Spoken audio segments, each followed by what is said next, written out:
If I ask you, do parents commit mistakes? What would be your reply? I'm sure the answer would be yes.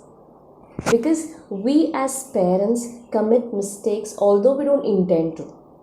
We intend to give the best to our children.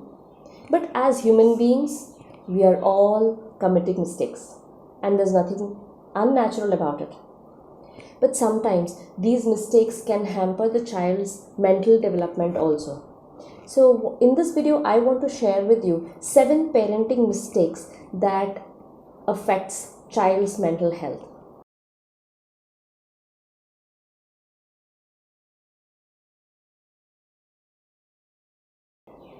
Welcome to my YouTube channel. Myself Kaneez Fathima, mom of 3, a lecturer for more than a decade, turned teen-parent relationship coach. I help teenagers and their parents to build that intimacy in their relationship, get unstuck in their lives, and also outwit their hurdles and bring ease and confidence in their journey.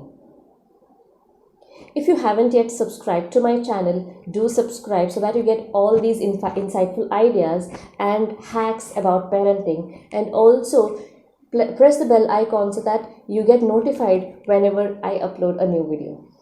Now coming back to this topic, what are those 7 mistakes that we parents do that ruins child's mental health? Number 1, we save them from all dangers. We don't allow them to fall. We don't allow them to face any problems in life. We give all kinds of ready-made solutions. We give all sorts of happiness, and we don't want them to face any problem in life. This hampers the child's mental health. When we don't allow them to face their own problems and come up with the solution, the child is not able to have that skill of solving his own problem. So it is very important for us to analyze what are his loopholes. Let him fall. Let the child understand the problem and then find a solution for it. Number 2, not allowing them to express their feelings. Most of the parents don't allow their children to cry or even get angry. When the child is angry, when the child is depressed, it's okay to cry. It's okay to get angry and to get that expressions out. It's all right to express their own feelings. When we don't allow them, the child feels very low and incompetent as and when he grows. So it is very important for us to make sure that the child is able to express his own feelings very freely at home. Number 3, trying to get indulged in each and every matter of the child. Sometimes the parents become over possessive. The child doesn't want their parents to interfere, but the parent starts interfering in each and every matter. This is going to have some trauma and stress in the child's mind. See that the child is able to do it all by himself. See that children are facing their own problems. We only need to guide them. That's it. They don't need our advices. Number 4, expecting perfection or having some sky high expectations.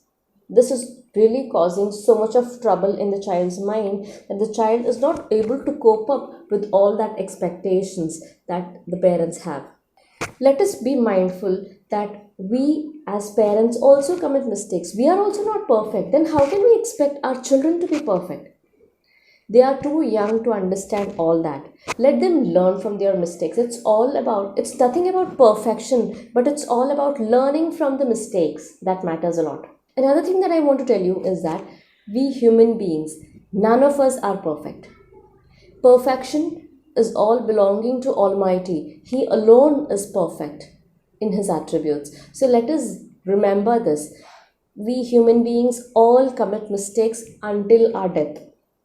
In one way or the other. Nobody is perfect. Number 5, not setting any boundaries or any rules and regulations. Or sometimes, even if the rules are set, even if the boundaries are set, the whys behind it is not explained.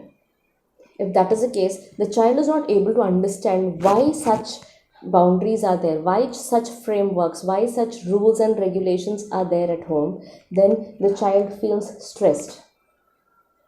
the child feels overwhelmed, he feels that disconnection in their relationship. There are almost breakups in relationship because of these minute things. So let us take care of all these things and see that we have great bonding in our relationship. Number 6, very important one, not being flexible. Yes, most of us stick on to that same old pattern that our parents had in their parenting journey. We are going to pull down each other and we will not have that relationship or that intimacy in our relations.